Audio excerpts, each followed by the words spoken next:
എല്ലാവർക്കും shape online PSC coaching ക്ലാസ്സിലേക്ക് സ്വാഗതം. നമ്മൾ LDC LGS പ്രിലിമിനറി പരീക്ഷയുടെ ഭാഗമായിട്ട് പഠിക്കുകയാണ്. അതിൽ ഇന്ന് നമ്മൾ പോകുന്നത് തൽക്കാലം ബയോളജി നമ്മൾ നിർത്തുകയാണ്. ബയോളജിയിൽ ഏതാണ്ടെല്ലാം ആയിട്ടുണ്ട്. ഇനി കുറച്ച് ടോപ്പിക്കുണ്ട്. അതായത് പഞ്ചേന്ദ്രിയങ്ങളുണ്ട്, അതുപോലെ കണ്ണ്, ത്വക്ക്, ചെവി, അങ്ങനെയുള്ള പഞ്ചേന്ദ്രിയങ്ങളുണ്ട്.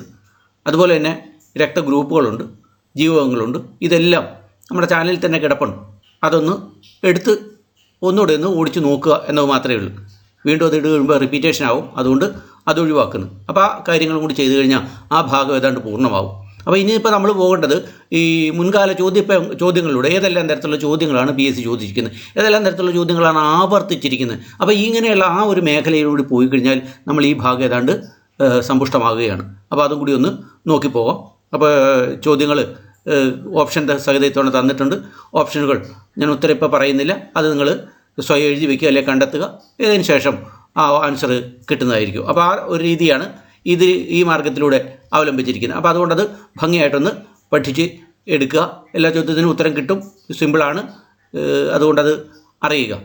നമുക്ക് ചോദ്യങ്ങളിലേക്ക് പോകാം. ആദ്യത്തെ ചോദ്യം നോക്കുക. രോഗാണുക്കൾ മൂലമല്ലാതെ ബാധിക്കുന്ന രോഗമേതാണെന്നാണ് ചോദ്യം. മനുഷ്യ ശരീരത്തിൽ രോഗാണുക്കൾ മൂലമല്ലാതെ ബാധിക്കുന്ന രോഗം അത് A മലമ്പനിയാണ്, B ക്യാൻസറാണ്, C പ്ലേഗാണ്, D ന്യൂമോണിയയാണ്. ഒന്നുകൂടെ നോക്കുക. രോഗാണുക്കൾ മൂലമല്ലാതെ മനുഷ്യ ശരീരത്തെ ബാധിക്കുന്ന ഒരു രോഗം.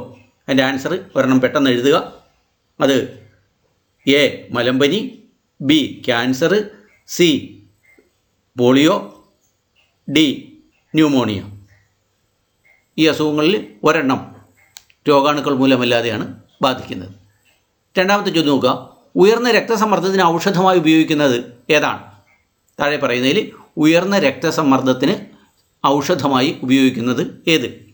A കീഴാർനെല്ലി, B സർപ്പഗന്ധി, C തുളസി, D മുരിങ്ങ. ആൻസർ പെട്ടെന്നൊന്ന് എഴുതുക. മൂന്നാമത്തെ ചോദ്യം നോക്കുക. രക്തചംക്രമണത്തെ സഹായിക്കുന്ന ഹോർമോൺ ഏതാണ്? രക്തചംക്രമണത്തെ സഹായിക്കുന്ന ഹോർമോൺ 4 ഹോർമോൺ താഴെ പറഞ്ഞിട്ടുണ്ട്. Oestrogen, thyroxine, adrenaline, insulin. ഈ 4 ഹോർമോണിൽ ഒരെണ്ണം രക്തചംക്രമണത്തെ സഹായിക്കുന്നതാണ്. Oestrogen, thyroxine, adrenaline, insulin. എഴുതിക്കൊള്ളുക. നാലാമത്തെ ചോദ്യം. ഫൈലേറിയ രോഗം പരത്തുന്നത് ഏതാണ്? ഫൈലേറിയ രോഗം പരത്തുന്നത് ഏതാണ്? അത് 2 തരം കൊതുകുണ്ട്. ഒന്ന് അനോഫിലിസ്, B ക്യൂലക്സ്, C മൂട്ട, D പേൻ. കേൾക്കുക. ഫൈലേറിയ രോഗം പരത്തുന്നത് അനോഫിലിസ്, B ക്യൂലക്സ്, C മൂട്ട, D പേൻ. അഞ്ചാമത്തെ ചോദ്യം നോക്കുക. ശരീരത്തിലെ ഏത് ഭാഗമാണ് ആൻറ്റിബോഡികൾ നിർമ്മിക്കുന്നത്? ശരീരത്തിലെ ഏത് ഭാഗമാണ് ആൻറ്റിബോഡികൾ നിർമ്മിക്കുന്നത്? അത് അരുണരക്താണുക്കൾ, B ശ്വേതരക്താണുക്കൾ, C പ്ലേറ്റ്ലെറ്റുകൾ, D പ്ലാസ്മ. ഇതിലൊരെണ്ണമാണ് രോഗാണുക്കളെ അല്ലെങ്കിൽ ആൻറ്റിബോഡികൾ നിർമ്മിക്കുന്നത്. രോഗാണുക്കളെ തടഞ്ഞ് ആൻറ്റിബോഡികൾ നിർമ്മിക്കുന്നത്. ഉത്തരം എഴുതിയിട്ടുണ്ടല്ലോ. തീർച്ചയായിട്ടും ഒന്ന് നോക്കുക. രോഗാണുക്കൾ മൂലമല്ലാതെ ബാധിക്കുന്ന രോഗം B ക്യാൻസറാണ്. മനുഷ്യ ശരീരത്തിൽ മറ്റെല്ലാ രോഗവും നമ്മൾ താഴെ പറയുന്ന 3 രോഗങ്ങളും ബാധിക്കുന്നത് രോഗാണുക്കളുടെ സഹായത്താലാണ്, അല്ലെങ്കിൽ രോഗാണുക്കളുടെ മൂലമാണ്. ഇവിടെ ഇതാ ക്യാൻസർ അങ്ങനെ രോഗാണു വേണ്ട, അല്ലാതെ ശരീരത്തെ ബാധിക്കുന്ന ഒരു രോഗമാണ്.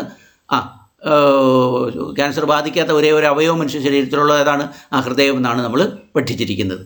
ഓർത്തിരിക്കുക, ക്യാൻസർ. രണ്ടാമത്തെ ചോദ്യം. ഉയർന്ന രക്തസമ്മർദ്ദത്തിന് ഔഷധമായി ഉപയോഗിക്കുന്നത് ഏതാണ്? ഉയർന്ന രക്തസമ്മർദ്ദത്തിന് ഔഷധമായി ഉപയോഗിക്കുന്നത് A കീഴാർനെല്ലി, B സർപ്പഗന്ധി, C തുളസി, D മുരിങ്ങ. ഉയർന്ന രക്തസമ്മർദ്ദത്തിന് ഔഷധമായി ഉപയോഗിക്കുന്നത് സർപ്പഗന്ധിയാണെന്നറിയുക.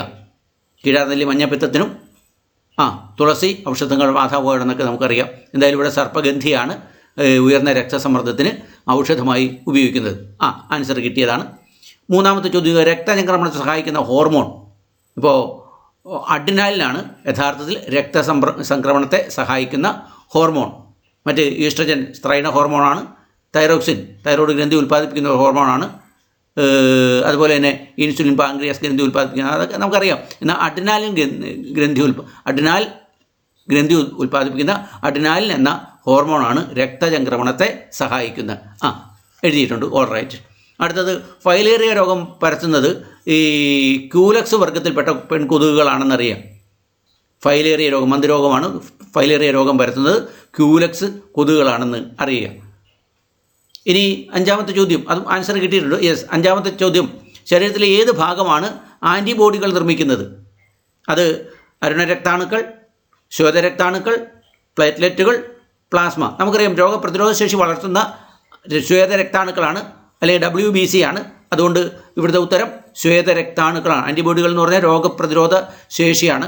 ആൻറ്റിബോഡികൾ ഉൽപ്പാദിച്ച ആൻറ്റിബോഡികളാണ് രോഗാണുക്കൾക്കെതിരെ പൊരുതുന്നത്. അപ്പോൾ ശ്വേതരക്താണുക്കളാണ് ആൻറ്റിബോഡികൾ നിർമ്മിക്കുന്ന മനുഷ്യ ശരീരത്തിലെ ഭാഗം എന്ന് അറിയുക. 5 ഉത്തരവ് ശരിയായില്ലേ? All right. അടുത്ത നോക്കാം.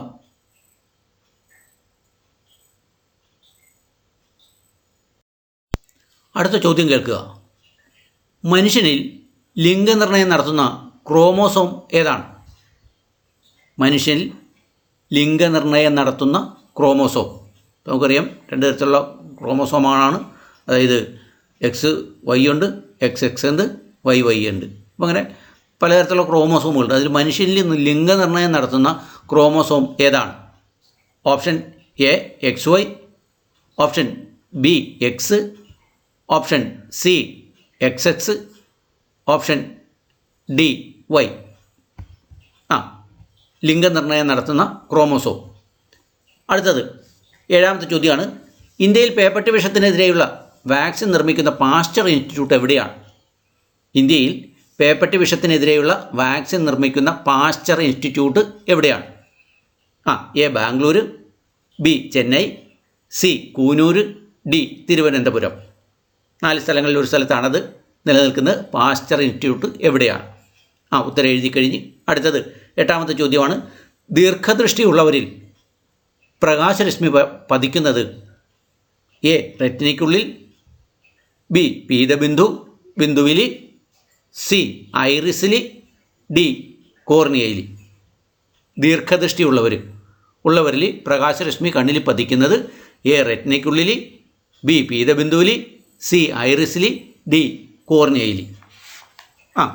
എഴുതിയിട്ടുണ്ട്. യെസ്. അടുത്ത നോക്കിയേ. കോശങ്ങളിൽ വെച്ച് ദഹിച്ച ആഹാരം ഓക്സിജനുമായി ചേർന്ന് ഊർജ്ജസ്വതന്ത്രമാകുന്ന ഒരു പ്രക്രിയയുണ്ട്. കോശങ്ങളിൽ വെച്ച് ദഹിച്ച ആഹാരം ഓക്സിജനുമായി ചേർന്ന് ഊർജം സ്വതന്ത്രമാക്കുന്ന പ്രക്രിയ. ആ പ്രക്രിയ അറിയപ്പെടുന്നത് A കോശശ്വസനം, B പ്രത്യുൽപാദനം, C ദഹനം, D രക്തചംക്രമണം. ദഹിച്ച ആഹാരം ഓക്സിജനുമായി ചേർന്ന് ഊർജം സ്വതന്ത്രമാക്കുന്ന, കോശങ്ങളിൽ വെച്ച് ഊർജം സ്വതന്ത്രമാക്കുന്ന പ്രക്രിയ അറിയപ്പെടുന്നത് കോശശ്വസനം, B പ്രത്യുൽപാദനം, C ദഹനം, D രക്തചംക്രമണം. ആൻസർ കിട്ടിയിട്ടുണ്ട്. നോക്കാവുന്നു. 6ാമത്തെ ചോദ്യം നോക്കുക. മനുഷ്യനിൽ ലിംഗനിർണയം നടത്താൻ സഹായിക്കുന്ന ക്രോമോസോം ഏതാണ്? നമുക്കറിയാവുന്നതാണ്. അത് X ക്രോമോസോമാണ്. അതായത് പുരുഷൻ്റെ ക്രോമോസോമായ X ക്രോമോസോമാണ് അതിന് സഹായിക്കുന്നതെന്ന് അറിയുക. ഇനി അടുത്ത ചോദ്യം നോക്കുക. ഇന്ത്യയിൽ പേപ്പട്ടി വിഷത്തിനെതിരെയുള്ള വാക്സിൻ നിർമ്മിക്കുന്ന പാസ്ചർ ഇൻസ്റ്റിറ്റ്യൂട്ട് എവിടെയാണെന്നാണ്.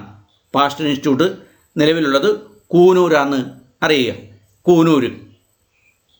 അടുത്തത് ദീർഘസൃഷ്ടിയുള്ളവരിൽ പ്രകാശരശ്മി പതിക്കുന്നത് എവിടെയാണെന്നാണ് ചോദിക്കുന്നത്. അത് റെറ്റിനയ്ക്കുള്ളിലാണ് പതിക്കുന്നതെന്ന് അറിയുക. റെറ്റിനയ്ക്കുള്ളിൽ. അത് പ്രത്യേകം അറിയാം. അതായത് ഹ്രസ്വദൃഷ്ടിയുണ്ട്, ദീർഘദൃഷ്ടിയുണ്ട്. ഈ ഹ്രസ്വദൃഷ്ടിയാണെങ്കിൽ ഇത് ദീർഘദൃഷ്ടിയാണ് ചോദിച്ചിരിക്കുന്നത്. അത് റെറ്റിനയ്ക്കുള്ളിലാണ്, എന്നാൽ മറ്റേത് റെറ്റിനയ്ക്ക് പുറത്താണെന്നും കൂടി അറിയുക. അപ്പോൾ ദീർഘദൃഷ്ടിയുള്ളവരിൽ പ്രകാശരശ്മി പതിക്കുന്നത് റെറ്റിനയ്ക്കുള്ളിലാണ്. അതുകൊണ്ട് കൃത്യമായിട്ടത് അറിയുക. ഇനി 9ാമത്തെ ചോദ്യം നോക്കുക. അത് കോശങ്ങളിൽ വെച്ച് ദഹിച്ച ആഹാരം ഓക്സിജനുമായി ചേർന്ന് ഊർജം സ്വതന്ത്രമാക്കുന്ന പ്രക്രിയയാണ് കോശശ്വസനം. മറന്നു പോകരുത്, കോശശ്വസനം. അപ്പോൾ കോശശ്വസനം എന്ന് പറഞ്ഞാൽ ഇതാണ്. കോശങ്ങളിൽ വെച്ച് ദഹിച്ച ആഹാരം ഓക്സിജനുമായി ചേർന്ന് ഊർജം സ്വതന്ത്രമാക്കുന്ന പ്രക്രിയയാണ് കോശശ്വസനം. എല്ലാത്തിനും ശരിയായ ഉത്തരം കിട്ടി. Very good. അടുത്ത നോക്കാം. അടുത്ത ചോദ്യം കേൾക്കുക. 10ാമത്തെ ചോദ്യമാണ്. ഹ്രസ്വദൃഷ്ടി ഉള്ളവരിൽ പ്രകാശരശ്മി പതിക്കുന്നത് എവിടെയാണ്? നമ്മൾ കഴിഞ്ഞ ചോദ്യത്തിൽ കണ്ട് ദീർഘദൃഷ്ടിയുള്ളവരിൽ പ്രകാശരശ്മി പതിക്കുന്നത് റെറ്റിനയ്ക്ക് ഉള്ളിലാണ്. എന്നാൽ ഹ്രസ്വദൃഷ്ടി ഉള്ളവരിൽ പ്രകാശരശ്മി പതിക്കുന്നത് റെറ്റിനയ്ക്ക് മുന്നിലാണ് എന്ന് അറിയുക. റെറ്റിനയ്ക്ക് മുന്നിലാണ് ഹ്രസ്വദൃഷ്ടി. ആ രണ്ടും വ്യത്യാസം മനസ്സിലാക്കുക. ദീർഘദൃഷ്ടിയുള്ളത് പ്രകാശത്തിന് ഉള്ളിലാണ്, അല്ലെ റെറ്റിനയ്ക്ക് ഉള്ളിലാണ്. എന്നാൽ ഹ്രസ്വദൃഷ്ടിയുള്ളവരിൽ ഈ പ്രകാശരശ്മി പതിക്കുന്നത് റെറ്റിനയ്ക്ക് മുന്നിലാണെന്ന് അറിയുക. അത് വ്യത്യാസം മനസ്സിലാക്കി പഠിക്കണം. സ്ഥിരമായ ചോദ്യം ചോദിക്കുന്നുണ്ട്, കൺഫ്യൂഷൻ ആകരുത്. ദീർഘദൃഷ്ടിയുള്ളവരിൽ റെറ്റിനയ്ക്ക് ഉള്ളിലാണ് പ്രകാശരശ്മി പതിക്കുന്നത്. എന്നാൽ ഹ്രസ്വദൃഷ്ടിയുള്ളവർ റെറ്റിനയ്ക്ക് മുന്നിലാണ് പ്രകാശരശ്മി പതിക്കുന്നതെന്ന് അറിയുക. ഇനി ആദംസ് ആപ്പിൾ എന്നറിയപ്പെടുന്ന ഗ്രന്ഥി ഏതാണ്? ആദംസ് ആപ്പിൾ എന്നറിയപ്പെടുന്ന ഗ്രന്ഥി. ഉത്തരം ഞാനിപ്പോൾ ഇവിടെ പറയുന്നില്ല, അടുത്ത് പറഞ്ഞു തരിക. അപ്പോൾ നിങ്ങളത് എഴുതുക. ആദംസ് ആപ്പിൾ എന്നറിയപ്പെടുന്ന ഗ്രന്ഥി എ പാൻക്രിയാസ് ഗ്രന്ഥിയാണ്, ബി തൈറോയ്ഡ് ഗ്രന്ഥിയാണ്, സി ഹൈപ്പോതലാമസ് ആണ്, ഡി പിറ്റ്യൂട്ടറിയാണ്. ആദംസ് ആപ്പിൾ എന്നറിയപ്പെടുന്ന ഗ്രന്ഥി. ഉത്തരം കിട്ടിക്കഴിഞ്ഞ് പാൻക്രിയാസ്, തൈറോയ്ഡ്, ഹൈപ്പോതലാമസ്, പിറ്റ്യൂട്ടറി അതിലൊന്നാണെന്ന് അറിയുക. ഇനി 12ാമത്തെ ചോദ്യം നോക്കുക. തലച്ചോറിൽ നിന്ന് ക്രമവിരുദ്ധമായി വൈദ്യുതി ഡിസ്ചാർജ് ചെയ്യുന്നത് മൂലമുണ്ടാകുന്ന ഒരു രോഗം ഏതാണ്? തലച്ചോറിൽ നിന്നും ക്രമവിരുദ്ധമായി വൈദ്യുതി ഡിസ്ചാർജ് ചെയ്യുന്നത് മൂലമുണ്ടാകുന്ന ഒരു രോഗം. അത് എ ഹിസ്റ്റീരിയ, ബി അപസ്മാരം, സി ഫോബിയ, ഡി സൈക്കോസിസ്. ഇനി 13ാമത്തെ ചോദ്യം നോക്കുക. മനുഷ്യ ശരീരത്തിൽ പകർച്ചവ്യാധികൾക്കെതിരായി പ്രവർത്തിക്കുന്നത് ഏതാണ്? അത് ഹോർമോണാണ്. എ ഹോർമോൺ, ബി എൻസൈമുകൾ, സി വെളുത്ത രക്താണുക്കൾ, ഡി ചുവന്ന രക്താണുക്കൾ. ഒന്നുകൂടെ കേൾക്കുക. മനുഷ്യ ശരീരത്തിൽ പകർച്ചവ്യാധികൾക്കെതിരായി പ്രവർത്തിക്കുന്നത് ഏതാണ്? അത് ഹോർമോൺ ആണ്, അല്ലെ എൻസൈമുകളാണ്, അല്ലെ വെളുത്ത രക്താണുക്കളാണ്, അല്ലെങ്കിൽ ചുവന്ന രക്താണുക്കളാണ്. നമ്മൾ കണ്ടു കഴിഞ്ഞതാണ് ആ ചോദ്യത്തിന് ഉത്തരം. എങ്കിലും ഒന്നുകൂടെ നോക്കാം. ഹ്രസ്വദൃഷ്ടിയുള്ളവർക്ക് പ്രകാശം പതിക്കുന്നത് പറഞ്ഞു കഴിഞ്ഞാണ്, വിശദീകരിച്ച് കഴിഞ്ഞാണ് റെറ്റിനയ്ക്ക് മുന്നിലാണ്. ഇനി ആദംസ് ആപ്പിൾ എന്നറിയപ്പെടുന്ന ഗ്രന്ഥി ഏതാണ്? ആപ്പിൾ തിന്നുമ്പോൾ നമുക്ക് എവിടെയാണ് സാധാരണ മുളച്ചു വരുന്നത്? കഴുത്തിൻ്റെ അവിടെ, തൊണ്ടയുടെ അവിടെ മുളച്ചു വന്നിട്ട് ആപ്പിൾ താഴേക്ക് ഇറങ്ങുന്നത്. അപ്പോൾ ആദംസ് ആപ്പിൾ എന്നറിയപ്പെടുന്ന ഗ്രന്ഥി തൈറോയ്ഡ് ഗ്രന്ഥിയാണ്. കഴുത്തിന് മുകളിലാണ്, അല്ലെ മുന്നിലാണ് തൈറോയ്ഡ് ഗ്രന്ഥി ഉള്ളത്. അതുകൊണ്ട് ആദംസ് ആപ്പിൾ എന്നറിയപ്പെടുന്നത് തൈറോയ്ഡ് ഗ്രന്ഥിയാണെന്ന് അറിയുക. ഇനി തലച്ചോറിൽ നിന്ന് ക്രമവിരുദ്ധമായി വൈദ്യുതി ഡിസ്ചാർജ് ചെയ്യുന്ന മൂലമുണ്ടാകുന്ന രോഗമാണ് അപസ്മാരം എന്നറിയുക. അപ്പോൾ അപസ്മാരം എന്താണെന്ന് ചോദിച്ചാൽ പറയേണ്ടതാണ്, തലച്ചോറിൽ നിന്നും ക്രമവിരുദ്ധമായി വൈദ്യുതി ഡിസ്ചാർജ് ചെയ്യുന്ന രോഗമാണ്. ഇനി 13ാമത്തെ ചോദ്യം നോക്കുക. മനുഷ്യ ശരീരത്തിൽ പകർച്ചവ്യാധികൾക്കെതിരായി വർത്തിക്കുന്നത് ഏതാണ്? മനുഷ്യ ശരീരത്തിൽ പകർച്ചവ്യാധികൾക്കെതിരായി പ്രവർത്തിക്കുന്നത് അറിയുക. രോഗപ്രതിരോധ ശേഷി വളർത്തുന്ന രക്താണുക്കൾ വെളുത്ത രക്താണുക്കളാണ്. വൈറ്റ് ബ്ലഡ് കോർപ്പസൽസ്, WBC ആണ്. അപ്പോൾ ഇവിടെ പകർച്ചവ്യാധികളും രോഗമാണ്. പകർച്ചവ്യാധികൾക്കെതിരായിട്ട് പ്രവർത്തിക്കുന്നതും വെളുത്ത രക്താണുക്കളാണെന്ന് അറിയുക. എല്ലാ ഉത്തരവും ശരിയായി. Very good. അടുത്ത് നോക്കുക. അടുത്ത ചോദ്യം നോക്കുക. 14ാമത്തെ ചോദ്യം. ജീവനുള്ളവയിൽ മാത്രം വളരുന്ന സൂക്ഷ്മജീവികൾ ഏവയാണ്? ജീവനുള്ളവയിൽ മാത്രം വളരുന്ന സൂക്ഷ്മജീവികൾ. അതായത് അത് എ വൈറസാണ്, ബി ബാക്ടീരിയയാണ്, സി പ്ലാസ്മോഡിയമാണ്, ഡി കൊളസ്ട്രീഡിയം ടൈറ്റാനിയ എന്ന ജീവിയാണ്. ജീവനുള്ളവയിൽ മാത്രം വളരുന്ന സൂക്ഷ്മജീവി virus, B bacteria, C plasmodium, D clostridium titanium. അടുത്തത് നോക്കുക. 15ാമത്തെ ചോദ്യം നോക്കുക. പാലിൽ 80 മുതൽ 88% വരെ അടങ്ങിയിരിക്കുന്നത് ഏതാണ്? പാലിൽ 80 മുതൽ 88% വരെയും ഡാഷാണ്. എ വെള്ളം, ബി വൈറ്റമിനുകൾ, സി പ്രോട്ടീൻ, ഡി കൊഴുപ്പ്. തീർച്ചയായിട്ടും കിട്ടി. കാരണം വൈറ്റമിൻ ഇതിനാൽ സമ്പുഷ്ടമാണ്, നമുക്കറിയാം. എ വെള്ളം, ബി വൈറ്റമിനുകൾ, സി പ്രോട്ടീൻ, ഡി കൊഴുപ്പ്. പാലിൽ എന്തിൽ സമ്പുഷ്ടമാണെന്നറിയാം. അങ്ങനെ ഒരു അറിവുള്ളവർക്ക് തീർച്ചയായിട്ടും അത് എഴുതാൻ കഴിയും. ഇനി 16ാമത്തെ ചോദ്യം. എയ്ഡ്സ് വൈറസ് എന്തിൻ്റെ വളർച്ചയ്ക്കാണ് ബാധിക്കുന്നത്? എന്തിൻ്റെ വളർച്ചയാണ് ബാധിക്കുന്നത് അല്ലെങ്കിൽ സ്വാധീനിക്കുന്നത്?